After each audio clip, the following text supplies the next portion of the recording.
Thank you to Red Eye, the Photography Network, for partnering with us to produce Season 3 of the Photo Ethics Podcast. Red Eye is a not-for-profit organization with a strong ethical focus, offering support and opportunities to help you advance your photography and your career. Find out more at redeye.org.uk.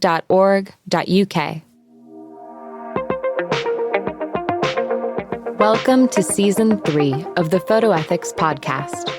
I'm your host, Savannah Dodd, and I'm the founder of the Photography Ethics Center. Each week, I'll be talking with an accomplished photographer about the ethics of their practice.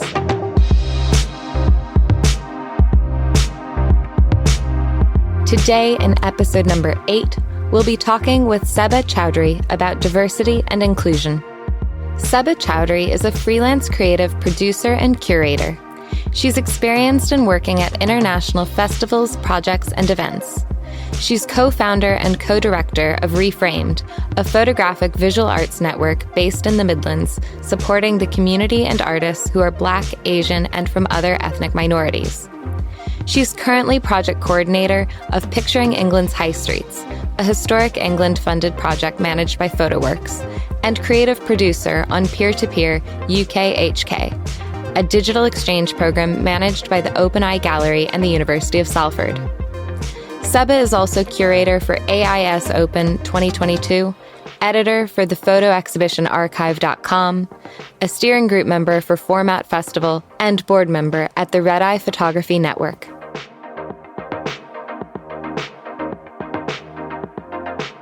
Could we start with you telling us a little bit about the work that you do? So I work as a freelance creative producer. So I work on various different projects around the UK and abroad, working with photography organisations, some of the leading UK photo organisations, and also I'm a freelance curator as well. That's really interesting because I don't think we've had a curator on the podcast yet. So I'm really curious to know about the ethics of curation. What kinds of ethical things come into your curatorial practice? There are so many. One thing that I really kind of focus on is ethnic diversity in the arts and photography. And being a South Asian woman myself, there aren't that many South Asian curators out there, and especially Pakistani curators in the UK. There are very few. And when I'm curating, I'm looking at the diversity of the artists that I work with and where I'm showing this work, and making sure that photographers that I'm working with, the artists that I'm working with, are treated in a very kind of fair way. Yeah, so you've not had a curator on here so far, and it's nice to kind of be on here. And listening to photographers in the past, they obviously talk about ethics in their practice and how they photograph, and obviously very important, but also for curators it's very important to think about how they work with photographers and ensuring that there is diversity, not just ethnic diversity, but across the board. So whenever I'm working with artists, I make sure that I look at the other protected characteristics as well, to make sure that I am trying to be as inclusive as I can, because it's very important to kind of sometimes forget that and overlook it. But because I'm a woman of colour myself, it's something that's always in the back of my mind and quite often the forefront of my mind. Curating is a very exciting part of my practice, as well as producing, but I do look at diversity in everything that I do. And I guess, you've worked across quite a wide variety of arts organizations, mostly in the UK, I believe. Correct me if I'm wrong. And I guess how different organizations construct policies around inclusion and things. I'm sure you've seen the whole gamut of that. What has been your experience in terms of your ability to make ethical decisions about your own practice as a curator within an organizational setting? First, I just want to say I do more producing than I do curating. So my curating is not it's not the main thing I do at the moment. But when I work with organizations, I always look at their values and their ethics and their practice. And for example, how much do they pay photographers? How much do they pay white photographers compared to how much they pay photographers of colour? Obviously, since BLM, a lot of things are changing. Organizations are changing the way they do things. But I know some organizations, they commission photographers who are white and they get really big commissions. And then they're also giving out commissions to photographers of colour, but then their commissions are not so big. So if you look at the organizations and look at how they treat their artists and how they pay their artists, and I look at those different kinds of things to see whether or not I want to work in an organization. And PhotoWorks, for example, are one of the organizations that I work with, and they pay for Instagram takeovers, for example, they pay speakers fees, and this is all listed. It's very transparent on the website. And I think that it's very important to do that. And when I go and work in an organization, or even when I get asked to be in a jury for something, I always check who the other jury members are and whether I'm just a token person of color, and also getting paid for me is important. I'm a freelancer, so I can't give up my time for a day or 2 days or 3 days, for nothing. So I ensure that I am getting paid, and sometimes I don't get offered payment and I have to ask for it. And the organization will come back and say, oh yes, we can pay you, or we can pay your travel, we can pay your accommodation for something rather than. But I really question what I'm doing and why I'm doing it, and why I'm working with a certain organisation. And in the UK and abroad as well, I've worked with really great organisations, and they all do have great values. But of course, we have to always question those, and we have to make sure that they are being held accountable. And if they have these statements for BLM, for example, are they following those things, and are they making sure that they are doing what they said they will do? It's very important, I think, and I do call out organisations occasionally, because I do think it's really important, and representation matters. And if they have these statements and then they don't actually follow through, then we're not really making any real change. There's no impact.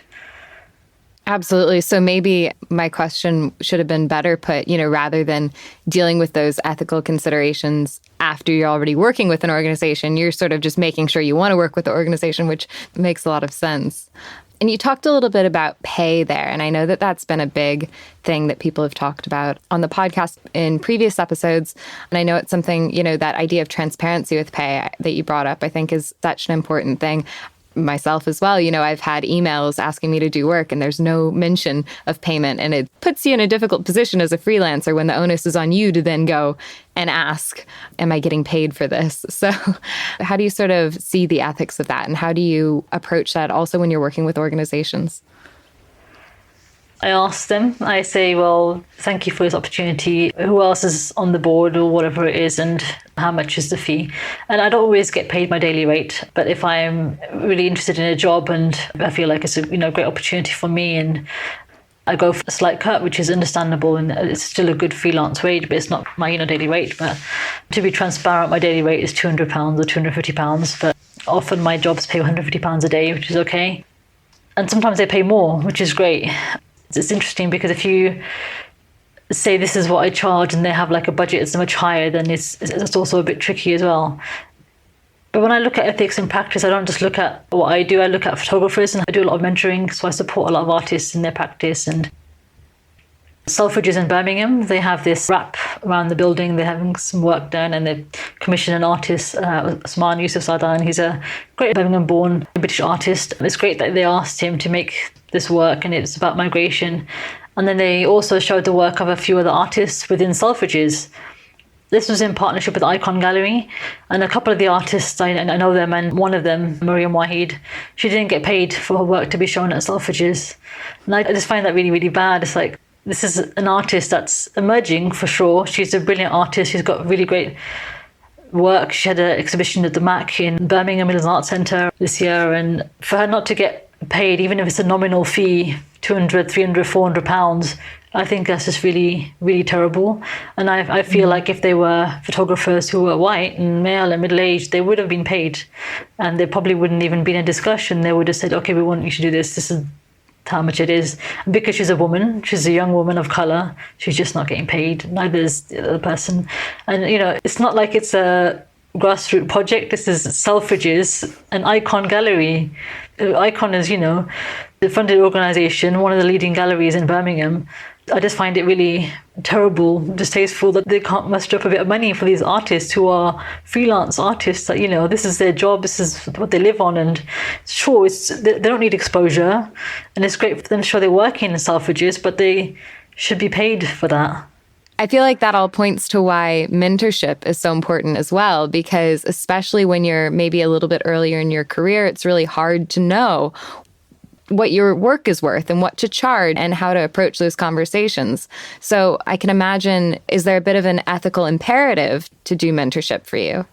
Definitely. I love mentoring people, and I've mentored a lot of photographers in my career, and it's something I've done Even before I realized it was mentoring, just supporting people and helping them. But now it's something that I do a bit more consciously. I do the Red Eye graduate mentoring scheme and mentor on there. And I mentored a really great artist last year, and we're still in touch. And I had a session with her last month about something or other. And if people approach me and say they'd like me to mentor them, then I just do it. And I don't charge for that normally.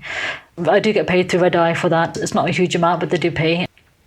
But I do often mentor people, and I think knowing things like how much you should charge and how much they shouldn't charge and what the do's and the don'ts are in the industry is really important. So it is indeed one of the reasons that I do mentor, and I don't just mentor people of colour, by the way. I mentor women and men as well, and I have a huge love for photography and all artists, and I support lots of different people in different backgrounds. But of course, being a woman of colour, I am more drawn to supporting women and women of colour and people of colour, because I know that perhaps been through difficulties in their lifetime through work, and it's challenging, and for whatever reasons they may not have had the same opportunities as their peers. So yeah, I mentor whenever I can, and I support with things like pay. I think it's very important. I think often photographers don't really know their worth, and they don't realise their worth until perhaps a while later. Even myself, when I was working, I didn't really realise how much I had learnt and how important the work was that I was doing, and I didn't really know my worth until I left kind of a job, and then I realized, oh yeah, actually I do have a lot of skills. I can succeed as a freelancer. People do need me to do these things, and I can do those things. And I started charging, fees that I thought basically that I deserve. Absolutely. I think it's a bit of that imposter syndrome thing, isn't it? That finally getting to that point of recognizing that you do maybe have a skill that other people might not have, or other people might not have the time or capacity to take on the things that you're doing. And, we're talking a lot about pay. And I think another issue that you've brought up before has been the cost of application fees and exhibition and competitions and things like that. Could you speak to that a little bit? Yeah, I work at Format Festival, and we have a portfolio review, and it charges, and I think that portfolio reviews are really essential for photographers in their practice. It helps with getting their work out there and getting advice. But there is a cost involved, and the cost is because we pay the reviewers for their time, or if it's a real life festival, we pay for the accommodation, the travel, and then we use the income from the reviews to pay towards those things. It's not a moneymaker. Format do subsidise the reviews, and now that it's been online for the last few years, we made the reviews a lot cheaper, just so that we can make it more affordable for photographers. And it's a lot easier for photographers because they don't have to travel, they don't have to pay for accommodation, and they don't have to leave their kids, for example, at home, and it's a lot more accessible, which is really brilliant. So we can make it cheaper, but it's still not affordable for some people who are struggling. So we have introduced bursaries. I introduced bursaries last year, 10 bursaries for artists from underrepresented communities. So we have 10 bursaries for underrepresented artists. And this year we also asked the community if anybody can afford to pay for reviews, please let us know. And we have Street Level Photo Works in Glasgow and Stills Gallery in Edinburgh came forward, and they both sponsored also 10 bursaries for Scottish artists because they have less opportunities. And I really kind of want to make reviews more accessible to everyone, and I want to eventually make them, free at Format if we can. Format does not have a huge budget like everyone thinks that Format's huge, but it's managed by 2 people who basically run it all in a very little budget. And it's the same for the open call for Format. The money comes in and then that goes back out to the photographers that get exhibited. And I know Format and myself, people, I would love for these opportunities to be free. And I know there are other organizations that have a more commercial approach. Lens Culture, for example, they're a business model, and there's a lot of competition all the time, and they charge. But that's about making money, which I don't really agree with. And also another thing, when I'm asked to be in the jury for something, I ask if I can give certain number of places out for free for people, artists who cannot afford it. And I've done that before at Format as well. I've paid for people's places to apply for the open call, for example, at Format. And I think if more organizations can do that, they can support artists with their training fees, and the individuals can benefit, and so can the organizations still getting some income, but they're, from people who can afford it, organizations who can afford it. Absolutely. It's kind of like a social enterprise model, I guess. The people who can pay, and help to subsidize the places for the people who aren't in a position to be able to afford that at the time. And I think that makes a lot of sense. We operate a social enterprise model at the Photography Ethics Center as well. So you've talked a little bit about ethics in the various roles that you've taken in terms of curating and working with different arts organizations. You mentioned production there as well, and I was wondering if you could talk about, or if there's a different ethical considerations that come into play when you are producing work versus when you're taking on other roles, or if it's sort of the same considerations just played out a little bit differently. It really depends on the project that I'm working on. Every project is different. But when I'm working with an organization, like I said before, that make sure that the organization is an ethical organization, they have good values. But I also look at the photographers, for example, that they work with, like I've also mentioned. I have worked on projects before where they have been all white photographers, and I have challenged this or tried to work out why that is the reason. Like if it's an application, for example, why are only white photographers applying for this? And what can we do to make it different, make changes, make it so that other photographers, they have the support to write a good application. People from lower socioeconomic backgrounds, for example, they may not have the same skills as somebody else to write, a good application and as good an application. And they may not have the time. They may have, be juggling several jobs. When I work with organizations in different projects, I make sure that it's kind of considered when looking at applications, when taking on photographers and supporting them. They may not have the same background. I was in the jury last year for something, and myself and another of the jury members really liked one of the artist's works, but it was overly photoshopped, and it was from a country in South Asia. And he made really great work, but we knew that we had to consider the fact that he didn't have the same training as some of the other photographers may have had, a lot of photographers will have had. And just because the images were slightly over contrasted, the story was still very important. And it's about giving that person the chance. I think that's really important when you're reviewing applications and things. It's giving people a chance and working out why they've done what they have done. And I think those considerations are really important, because representation does matter. And if you just accept all the best applications, they'll probably be from people who have been educated very well and, white probably. So you have to take those considerations on board. And I do it a lot more in the last couple of years. I haven't always done it in my life, but I see things more and more, and I challenge things a lot more now than I used to. So I do call people out. And if I'm working somewhere, if you have a call out for something and we don't specify that we're looking for people from underrepresented backgrounds, and I flag that up because I think it's really important to state that. For me, if I'm applying for something, it doesn't say that. I don't like that. This organization, for example, they may have a BLM statement, but then they don't actually put that on their application. And especially if it's to do with that community, then they should encourage applications from that community. And I know quite a few, it's going off base a little bit here, but I know quite a few photographers, and I've spoken to people who are my friends, white photographers, who have recently said that they believe that, there's so much support for artists, photographers of color, that they feel sidelined and they feel like they haven't had the opportunities, they're not getting the opportunities now, which is really, really not true. And, it came from a white man who's a friend of mine, and I try to change his thinking a little bit and try and challenge that, because I think it's really important to have his conversations and challenge them. But he was saying that he has spoken to people, white men, who feel like, they're not going to get any opportunities because, and it's like, well, you've had like hundreds of years, there's still no equality.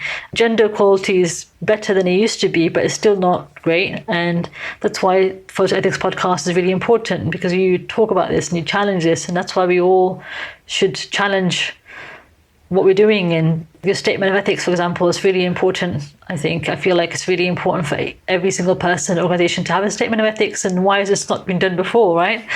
Because we should talk about these things, and we should have these statements and make ourselves accountable, and hold ourselves accountable and talk about these things. And I think it's really interesting, the thing that you said about consideration for people's backgrounds when you're assessing applications.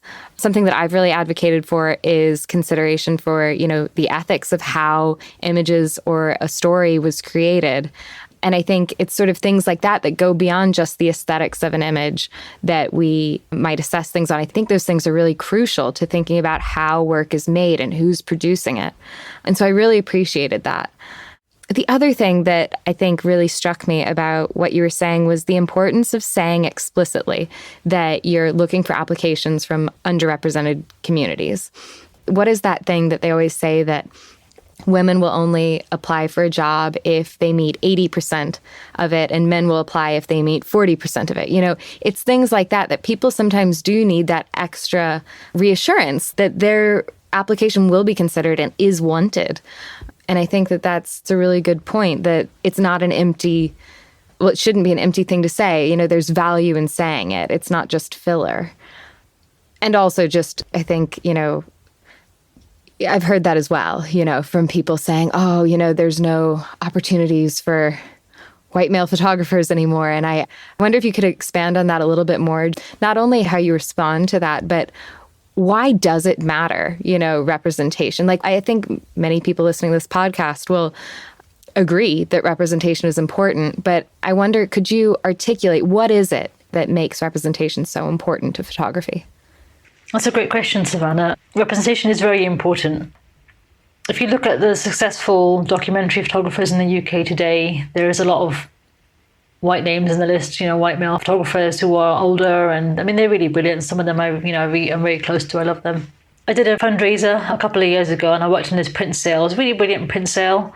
I joined the project, and there were about 35 photographers in the list, and most of them were white, I'll be honest. And the person I was working with, she's really brilliant, she's great, and she was working with somebody else, and they basically looked at all the people they knew and they listed the photographers and they knew, and then they put them in there, and they're mostly, you know, really big names who I don't really need to mention, you know.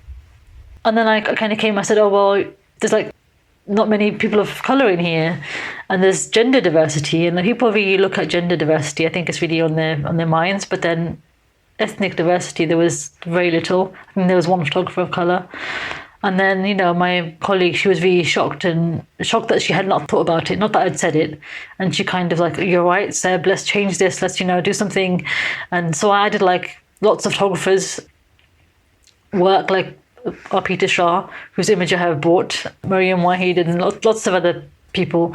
And the thing is, if these artists, if their work isn't included in things like this, how will their work get seen? How will they get, well, I won't say successful, because there's lots of different ways to measure success, but people won't want to buy their work if they don't know who they are. I mean, I buy work that I love, not necessarily work by big names. I look at the photographers and their work that I love, but if we don't have people of colour and people who are from with other protected characteristics, and how will representation matters, basically. If we don't have those people in the lists and the things, doing the things, then we're not representing everybody, we're representing a small few. And then those photographers who are emerging and they're of colour. I talk about colour especially because I'm a woman of colour, right? And I really am talking about all underrepresented identities and communities. But if we don't represent those artists, then how will we achieve equality? You know, how will there be more inclusion?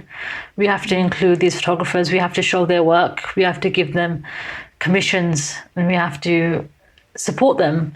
Because if I asked you who are the 5 biggest black photographers in the UK, or, you know, if I asked anyone, what will they say? Because who is there in the UK that's, and then if you just ask someone to name 5 white photographers, it'll be very easy. And also just, you know, we're kind of taught in this way, and we just go straight for even myself, I'm guilty of doing it. I'm by no means perfect. I'm trying to change and evolve and, you know, remind myself that I need to be better every day. And if you ask me, you know, which photographers, and I will mention, like, you know, white photographers, because they're the ones that are kind of, we see all the time. And if we're not seeing artists, photographers of colour, and this also goes for all art fields, writers and other writers, designers, we need more diversity everywhere. And until it's equal, then we really do need to keep shaking things up and mentioning it and talking about it. And that's why I think, you know, representation really does matter. And I guess it's also a matter of having people of color in organizations, right, who are also making decisions, you know, structurally within photography organizations. Yes, that's so important, Savannah. Honestly, I talk about this often, and I think that there needs to be more colour in people, in teams, people working, making decisions. And I actually really like something that Justin Carey said on your podcast. He said, look at who's in the room. And that really kind of stuck with me. And he's absolutely right. And I'm in a few boards, and I think if you need to have people of colour on boards of organisations, but you also need to have them in leadership roles. And you cannot just have people of colour at entry levels. You can, but you can't just have entry-level roles. There has to be representation in all levels of organisation, because otherwise there will be no change. And you can't just have one person either. You need to have more people. You need to have, it's not like, okay, well, we've got one brown person here, it's just enough. You need to keep going further. If an organisation approached me and they were an all-white organisation, and I felt conflicted about this in the past, would I work for them? Would I do something for them, or would I just kind of leave it because they're all white? But if I leave, then I can't make the changes I want to make. So if I was asked to join a board that it is primarily white and the company is completely white, which I potentially might do, soon, then I would join, but I'd want to make changes.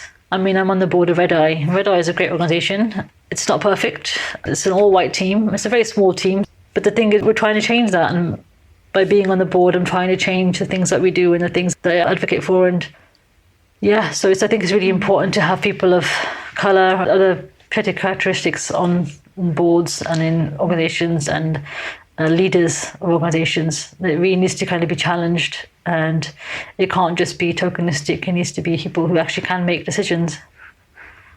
Absolutely, not just a box ticking exercise, like you said. And kind of going off piste a little bit, but personally, I feel that it's really important as well that it's not left to people of color to point that out to boards.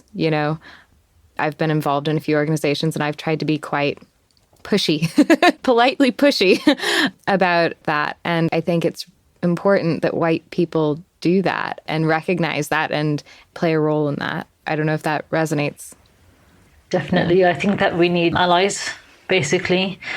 We need support, and it can't just be something that, Black people do or brown people do. It needs to be everybody. Everybody needs to come together and support one another and push this agenda for more diversity. And I know plenty of people who are, white, who are my allies, and they help me and support me. And when I call someone out for something or an organisation out for something, then I know they will support me because they know what is right and what is wrong. But I don't believe in calling out individuals, because I think that can be quite damaging to a person and their mental health, because you don't really know what goes in, and especially if it's a big organisation or even if it's small, whatever it is. I think it's important to challenge people, but also to do it in a way that does not affect their mental health. And you have to be really mindful of the way that you approach things like this. And also, if you have people, white allies, for example, then that really helps. But we do need to challenge this ingrained racism that does exist, that people don't really talk about, or it is there. And I've experienced plenty of microaggressions in the past in the photo community and other communities, and the things that I don't really appreciate, but people may not realize they're even doing them. But then that needs to change. And then if you're white, for example, and you call out something, then that'll maybe go further than if I'd say something, because then.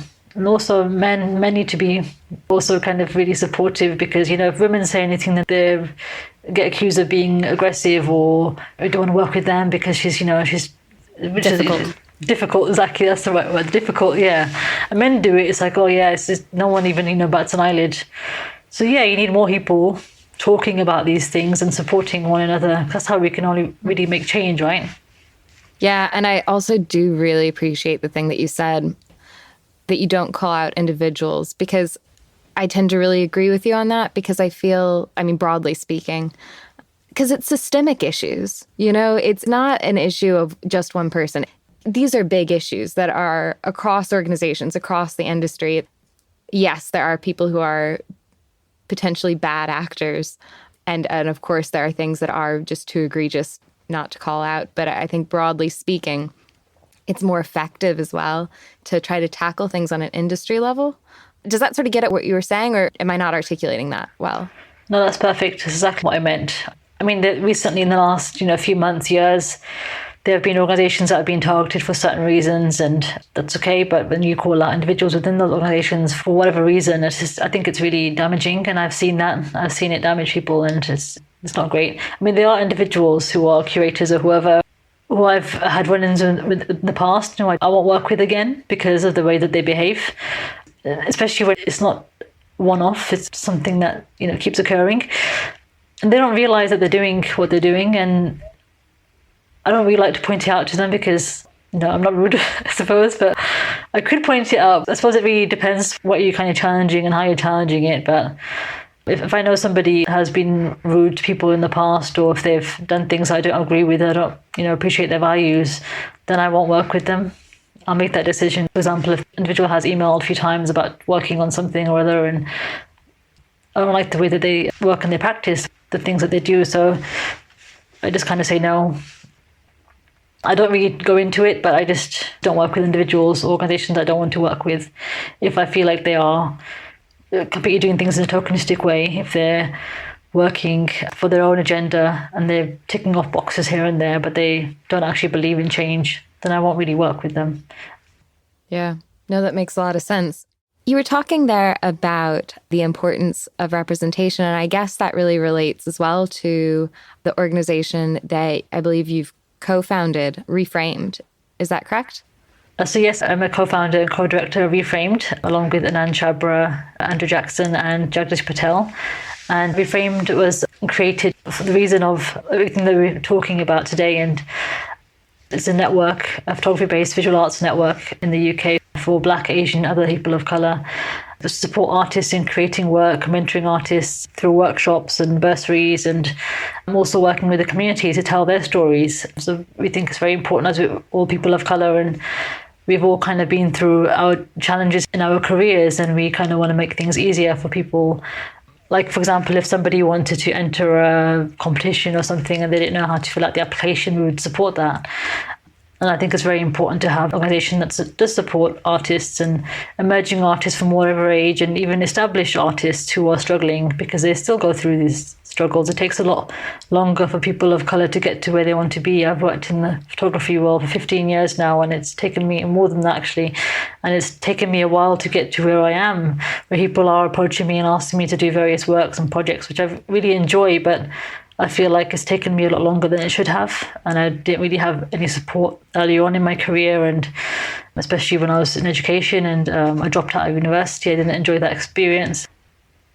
And yeah, so Reframed is a really important organisation, and things haven't really changed in the 15 years I was at university. So it's really important for an organisation like Reframed to be supporting photographers and artists in the UK. So we've talked a little bit about different organizations, but what other institutions play a role in increasing representation across the industry, and how representation is addressed? I think one main thing that I've talked about in the past with colleagues and friends, and also we talk about this at Reframed, is the lack of diversity at educational institutions. If you look at the universities around the UK, there are so many photography courses, but how many of the teaching staff are of colour? And there's very few run by people of colour. There are so many without people of colour on teaching staff, which is really crazy. And if you look at all the full-time roles at universities, they're mostly by white men, and there's not enough diversity, gender diversity either. And I think that's something that really needs to change, because if you're a student and you're studying, and if you're a South Asian person and you want to talk about your South Asian history, and then you can't really go to your lecturer because they don't really understand. And nothing has changed in the 15 years that I was at university. There are still very few people teaching education institutions, and that does really need to change. This conversation needs to be had, and there needs to be more diversity, definitely, across education and all platforms, really. That makes so much sense, because as well, I guess, if they're also teaching students in a potentially very gazy way, that sort of the white male gaze trickles down through educational institutions, doesn't it? Definitely, absolutely does. And my colleagues at Reframed are really kind of passionate about changing this. So yeah, watch this space. We'll do something exciting about that soon, I'm sure. But it's definitely something that I've talked about and want to talk about, and something that more people should be talking about. And why aren't lecturers, why aren't heads of universities making these changes? Maybe if they don't have as many students of colour, why is that? Is it because it's not reflected in the teaching staff? Quite possibly, right? Lastly, could you tell me, what does photography ethics mean to you? To me, it's about being fair and holding myself accountable for the decisions that I make, which includes who I work with and why I work with them, and also holding others accountable. Thank you very much for listening to this episode of the Photo Ethics Podcast. The aim of this podcast is to share new insights about photography ethics with others. So if you heard something you liked, please share this podcast with someone who would appreciate it. The links to all things mentioned in this episode are available in the show notes at www.photoethics.org. Join me next week when we hear from Anthony Lavera on collaborative representation. In each episode of the podcast, we ask our guests, what does photography ethics mean to you? This is a question that everyone in the photography industry should be able to answer. That's why the Photography Ethics Center is asking you, our listeners, to commit to writing and publishing your own statement of ethics. Visit www.photoethics.org/ethics to learn more and to make the pledge committing to ethical transparency, accountability, and awareness. That's www.photoethics.org/ethics. This podcast was edited and digitally produced by Ellie Gascoigne.